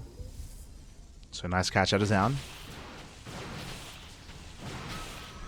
Does prompt the Oracles. SOS still being active. SOS still enjoying a much greater economy. 58 probes for SOS. The army's just getting larger and larger here. And again, Zoun, he's got to do something about this. Zoun, he's just been stuck at home this entire time.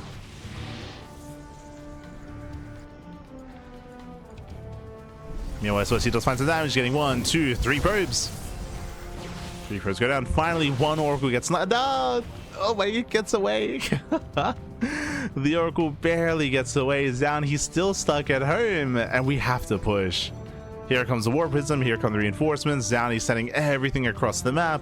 And Zoun, he has to end the game here. He has to do critical damage. The longer this game goes on, the better it is for SOS.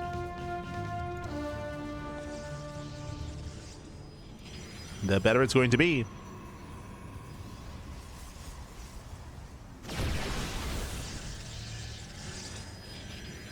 And SOS has got 2 Immortals. He has 2 shield batteries, a cannon, stasis traps as well. SOS, he knows his win condition. Just defend. Just defend. Just survive. Zoun, he's going to try to bait out of stasis. Oh, a little bit too soon. Yeah, Zoun, a little bit premature there. By a second. He was premature.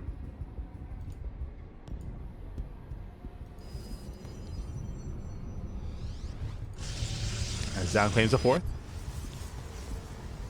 4th is on the way. Zoun dipping into the main. Attempting to harass. Finally, some damage is being done, forcing the recall.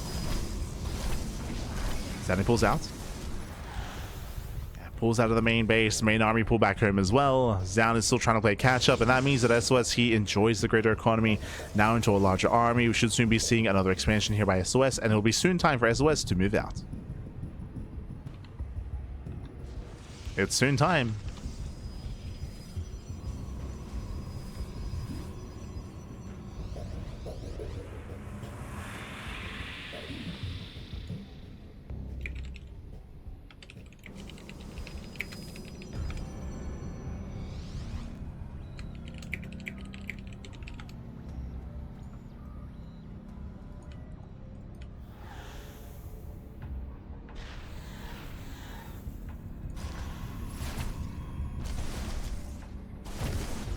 Zoun does hit the right hand side. Gonna be harassing at the same time. Here comes the main army from SOS. He's pushing. He's moving out.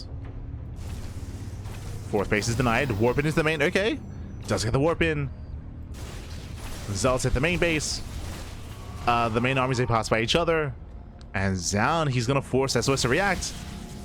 SOS coming in from behind. SOS is coming in, trying to sandwich his opponent. Zoun in an awkward position. Does try to recall. And does save the Archons at least. Yeah, saves the Archons, but he's going to be forced to fight. Bleeding out Zealots, bleeding out High Templar. Some rough losses here for Zoun. And the Prism got dealt with. Yeah, the Prism was dealt with. We had a defensive Phoenix. Defensive Zealots. And Zoun is being overwhelmed. Zoun is being overwhelmed here. And you might be looking at this game and be thinking, but like, we haven't really seen... Oh no, miscontrol the Stalkers. Stalkers get caught out. Massive pickups here. That's what, 7, 8 Stalkers going down. Ay, ay, ay. Brutal damage, and SOS is here to kill. And again, it was all about these little incremental wins throughout the course of the game, and there was no major kind of engagement that led SOS into having a massive lead. It was the faster natural, the faster third, the better economy, the successful aggression, the successful Oracle harass. It all led into SOS having, what, now a 50 supply lead. And Zoun, he's desperately going for a base trade. This is his best chance. He cannot fight head on. He cannot fight the main army.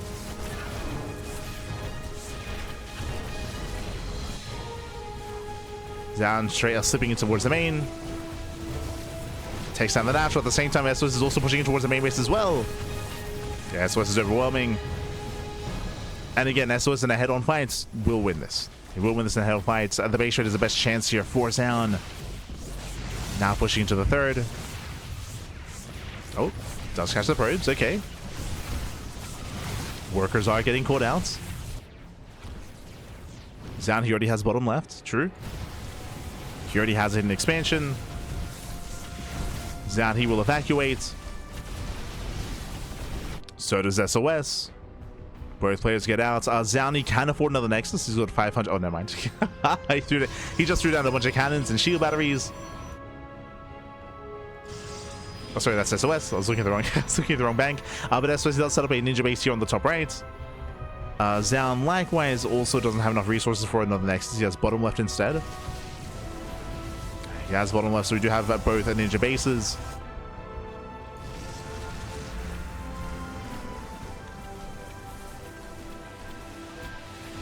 Ah, there's the resources. I was curious because Zoun has 500 minerals, and he lost it for a moment there. Doesn't go for the Nexus yet. Oh, army gets caught. Zoun is going to be careful. Again, he has the money here for another Nexus if need be.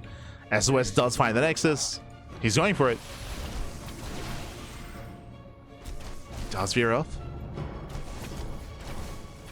I'm hoping to catch some of these Stalkers. Yeah, 1, 2 Stalkers going down. The Archon is getting low. Nice setup here on the high ground. Yeah, the engagement getting a little bit awkward here. 1 Archon gets surrounded. No, Zoun. Yeah, Zoun's bleeding out too much. He's bleeding out too much here. Losing 1, 2, 3 Archons. Yeah, massive pickups. And SOS is going for the base. The final base here. The final buildings. At the same time, Zoun counterattacking. Yeah, I think he might be asking about resources. Oh, is Zoun being like, draw? I think that's what he's saying. But GG, yeah, GG gets called, and with that, SOS, he will further his lead in the series. GG, well played. SOS, he does take the lead here. Again, winding it back, it all came to these, as we were mentioning, these incremental wins. SOS, faster natural, faster third base. SOS, he had the better economy the entire game, up until Zoun took his fourth base. But because of that stronger economy, it wasn't necessarily as flashy or as apparent, but it meant that SOS, he did have that supply lead coming into the mid game, and it was getting bigger and bigger, larger and larger. Zoun was being overwhelmed. There's a reason why we did try to emphasize that Zoun, he had to get some counter damage done, but because of the Oracle harass, Zoun was stuck at home. He was stuck at home defending against the Oracles and failing to defend against the Oracles. He was still losing probes, still losing workers to said Oracle harass, and in the end, Zoun was overwhelmed. He was overwhelmed. By the time he pushed across the map, it was too late. He just didn't have anything to work with, didn't have enough to work with. The one Hail Mary play that Zoun had before the base trade was going for the War Prism into the main base, but SOS defended well. He defended well. He had the probes warping in defensively. He shut down the Prism, he shut down the attempted harass. GG, well played. And with that, Team Maru, they are 1 game away. Uno más, baby, uno más. Oh no. As you can see here, they're 1 game away from claiming this series and from becoming our champions. Did just quickly switch the icons for you here, so maybe it's looking a little bit cleaner when it comes to the overall team league. But yes, Team Maru, they're up at 3-1 over Team herO. 1 more game is all they need. Uno más, papi, uno más. Meanwhile, who is up next? Up next is going to be Creator versus Bonnie. So let's get out. Okay.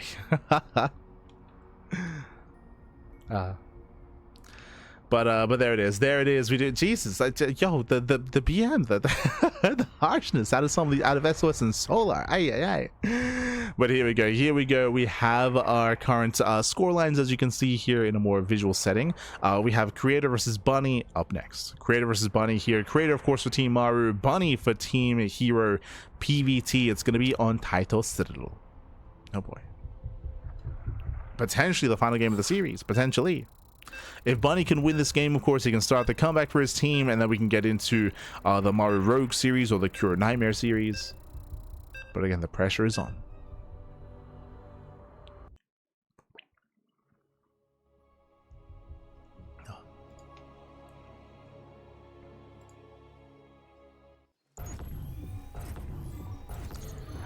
The pressure is on, and spawning in the bottom right hand corner of Title Citadel, we have the South Korean Protoss player. We have the Blue Protoss. Oh yeah, the Blue Protoss himself leading the series, or his team at least leading the series 3-1. 1 more game, 1 win will claim the win for Team Maru. It is Creator. And spawning in the top left hand corner, we have his opponents. We have the South Korean Terran player, the Red Terran, representing Team herO. His team is on the line right now. Their tournament life, their series on the line right now. He has to fight back for himself. He has to fight back for his team. He has to fight back for herO, for his ex-CJ boy. It is Bunny. Let's go. Let us go. Once again, shout out to Intel, shout out to Soup and GSL, of course, for hosting and for running and for bringing this event to light, of course. Big shout outs. as the SCV comes in, and Bunny goes for the SCV for the eBay block. Let's go. We're coming in for the eBay block. eBay is going to be thrown down. And Creator, he's already scouting across the map. Ooh, misplay. Bunny. No. It was misplaced. A little bit inefficient here. I mean, Creator is still going to be forced to expand elsewhere, but that is a shaky start for Bunny. Ay, ay, ay. Shaky starts. We gotta lock in, Pappy. herO in shambles. He started things off strong, by the way. herO, he put a point on the board against curable players. But he needs his team to step it up. We gotta look in. We gotta look in.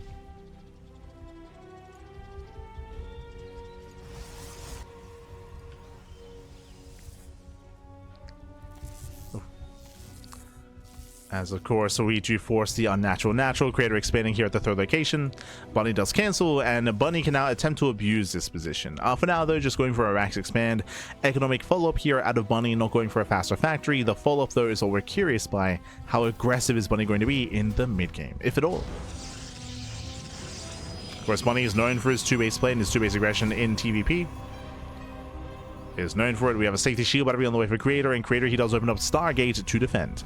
Now, we should be opening up Oracle. The reasoning why Stargate openers are as common as they are if you're forced into this expansion location is because it is very awkward to rotate back and forth between this base and your main expansion. Because it's so awkward for a ground unit, I mean, you take to the skies. Oracles have an easier time rotating and drifting back and forth between these two expansions to defend against Hellions, Reapers, Cyclone, just early pushes and early aggression. So this is a more common response.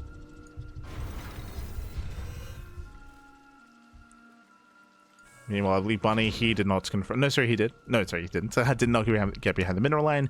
He's not as aware as to what's going on yet.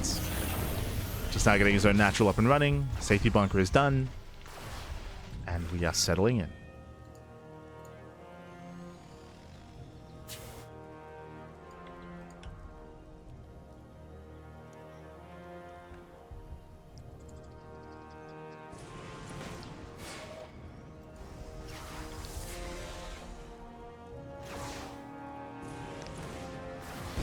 As Reaper is going to be denied. Bunny did not get into the main. Didn't get in, didn't quite confirm.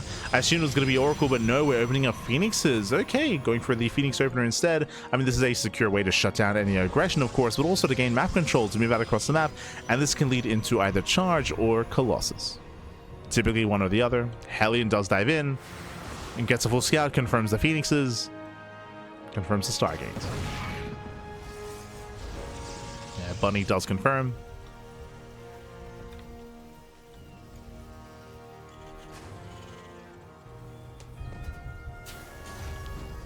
Bunny's building up his bio. Getting into his own mid-game, his own 3-1-1. Standard setup here out of Bunny. And thankfully, because he's scouted across the map, he has Cyclones on the way, not tanks. Right? Tanks would be the blind setup here. But Bunny, he's aware of the Phoenixes. Cyclone pops out just in time. And the Phoenixes, so far, they find no damage. So far, no damage.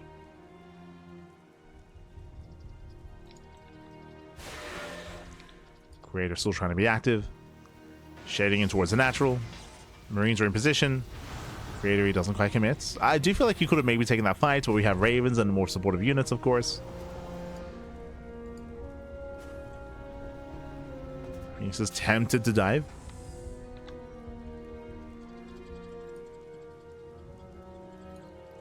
The temptation is there.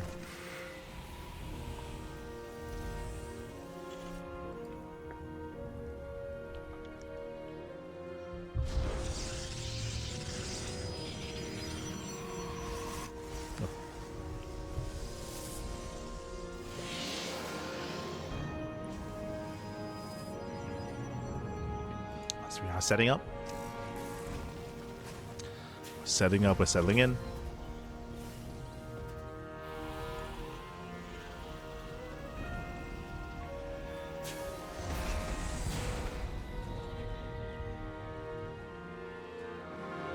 Bunny's being active. Now here comes this push. Again, just been building up towards this moment here. He's got his Raven support, his Bio. Stim is going to be done in time. Combat shields will be done as the army gets across the map. He's got his upgrades. And Creator back at home, he is working on the Colossus. We did speak earlier how it's typically Phoenix into either Colossus or Charge. It's going to be Colossi. He'll have one Colossus to defend. Is that going to be enough, though? It's going to be close. It's going to be close here. It'll come down to the engage. Can Bunny shred the armor? Spots a Colossus. Does pre-split. I mean, there are cannons and shield batteries as well. Creator, he's ready. Creator, he's ready here to defend. He's ready, papi.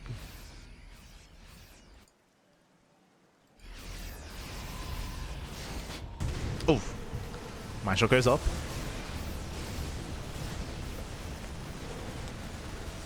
Mind shot goes up. Softens up those Phoenixes.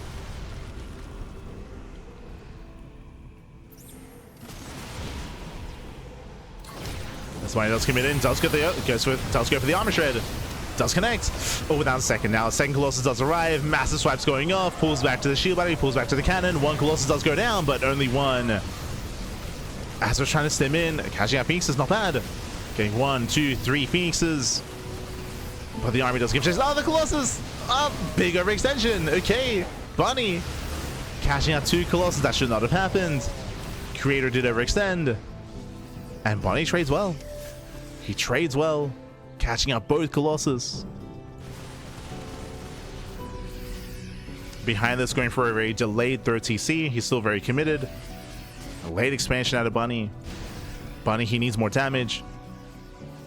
Just due to his low economy. Now, what I will say is that thankfully Bunny is at least containing his opponent on 3 bases. There is no 4th. No 4th base yet. And Creator's knocked down to 1 Colossus. Down to 1.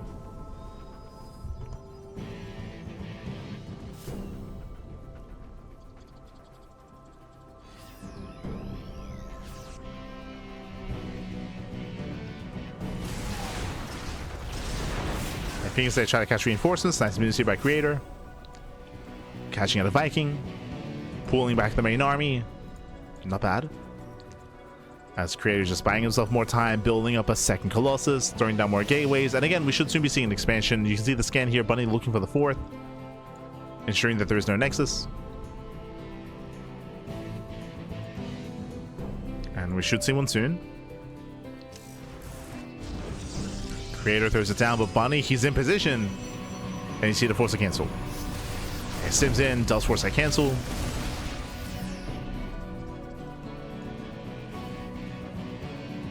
Creator is contained. Again, imagine this position was created with 4 Colossus instead of 2. Really, it would be 3 Colossus instead of 2. It was just 1 overextending. It was just the 1. Bunny still tracking around. Bunny still has a massive army to work with. Creator now expanding on the top side. And Bunny making his way over. He's rotating over to deny. And can he break that 4th? Some Creator's ready. Yeah, Creator's in position. Please out of Phoenix. Snipes a Viking. Bit of a back and forth. And we're entering a longer game state.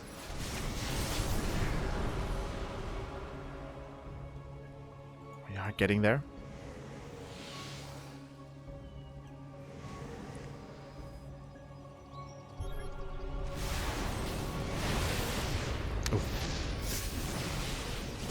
Does try the zone. Nice, very nice force fields catching up. 5 Marauders, oh my god. 5 Marauders get caught. Creator, calm down. The value at the same time Delta hit the mineral line. 5 SVs falling as well. Creator, he has momentum. As the run by is dealt with. Bunny's got to be careful. He's got to respect that ramp. He's got to respect it.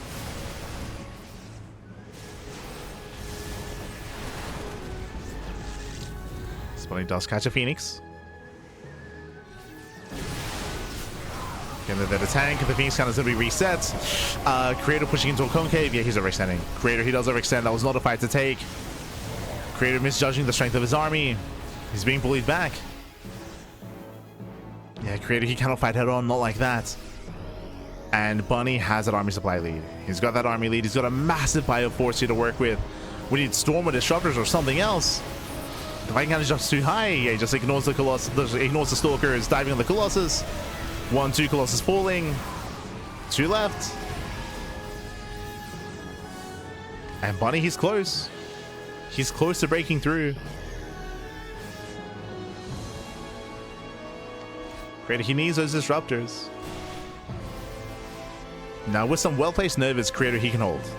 He can hold on here, but he's heavily reliant on these Novas. He cannot waste them. Speaking of, still holding on. First Nova goes off, does not connect. Man, that was brutal. Massive EMPs. Bunny, he just sims in. He just sims on forward. He's breaking on through. Bunny breaks through the Disruptors, the Archons. Can he get on top of the Colossus? He's running out of Vikings. Okay. He's barely running out of Vikings here. There's 2 Colossus left. Down to 1. Down to 1 Colossus. Again, Bunny is so close. Balas has been losing a lot of Vikings. Down to 2. 2 Vikings left. Creator desperately trying to hang on. Now, Creator, he notices the Viking count is low, so he's switching back into Colossus, not Disruptor. So Colossus production once again.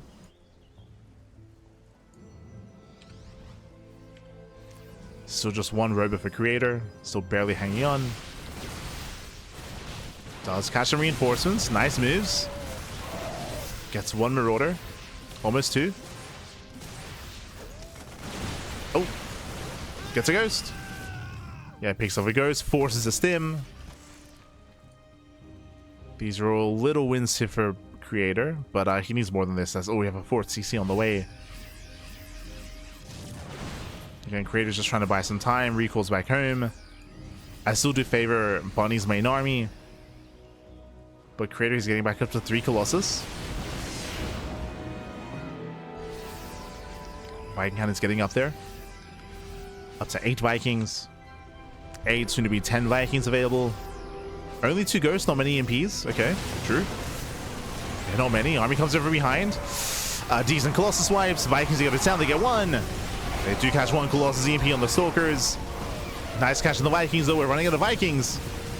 Yeah, he's running out of Vikings, but does he have enough bio on the ground? Looks like he does. Rings, they still on forward. They take down the Colossus.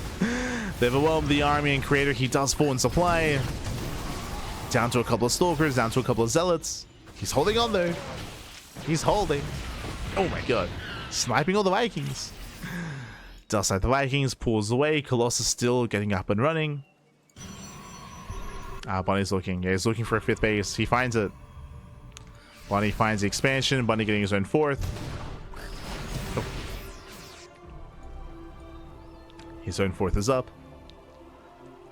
And again, the economy for Creator is just too poor. Like, unfortunately, he's just been down in economy and down in his own resources collection. That's why his army is just so small. Creator, he's had no momentum here for quite some time. He needs breathing room. He needs harass as well. The pressure's on Creator.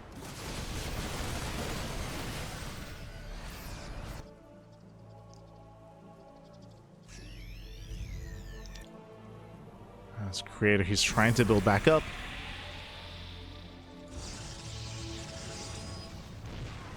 Does find the planetary. That's a disheartening moment here. Now Creator's aware of the fully mining 4th.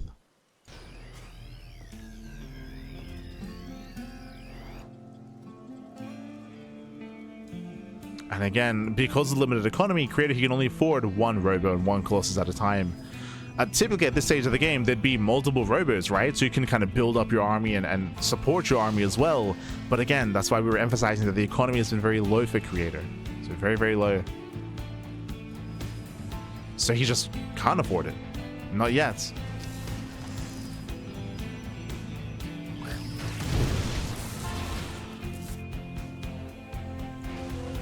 Mine shots are going up. Catching out some probes. 8 workers going down. Nice big here by Bunny.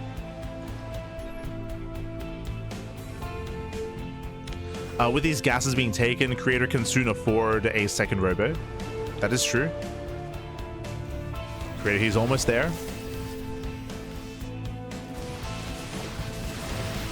Almost, but not quite. And it looks like Bunny's going to be active first, as Bunny has just been hyper aggressive this series, and he's just been giving Creator such a hard time expanding and macroing. Creator now getting another expansion, getting a sig.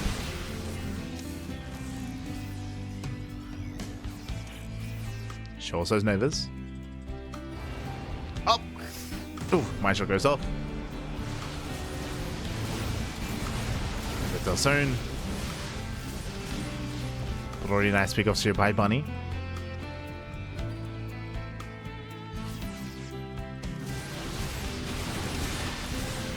Bunny moving in, once again a low ghost count. Just trying to brute force the win here. Novas there buy some time, but no connections. Colossus are exposed. Yeah, they're going to be sent. Well, the disruptors, he gets 2. Takes on 2 disruptors. He sees an opening, he sims in. And Creator, his Colossus are just too far back. The boys are being pulled. Creator getting desperate, coming in for the surround. He's trying to. The Novas. Oh my god, massive connection. Okay. The Novas connects. Creator, he takes the fight. Oh my god, we'll take some mind shots to the face. But that was maybe the best fight the Creator could hope for. It was brutal, but GG gets called. One strong fight, and Creator, he will take the game and take the series for Team Maru. GG. Wow, GG, well played, Creator. Things looking dire, to be honest. Things looking dire, things looking rough. Like Bunny, he was bullying Creator, catching out Colossus, containing his opponent when it came to the bases, when it came to the economy, catching disruptors. But it came down to that one big moment, that one big fight, that one massive Nova, just a crazy connection. I don't blame Bunny for going in. Like, he saw an opening, he caught 2 disruptors. But because he pushed further in, he got surrounded. He got surrounded.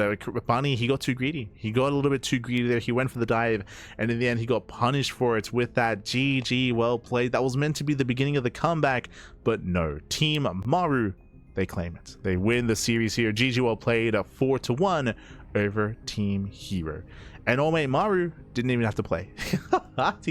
he didn't even have to play, papi. Ay, ay, ay. Crazy, papi, crazy. Just catching him. But as you can see here, herO, he was the only player to win and put a point on the board for his team. herO, he started things off strong for his team, for Team herO, claiming that first game.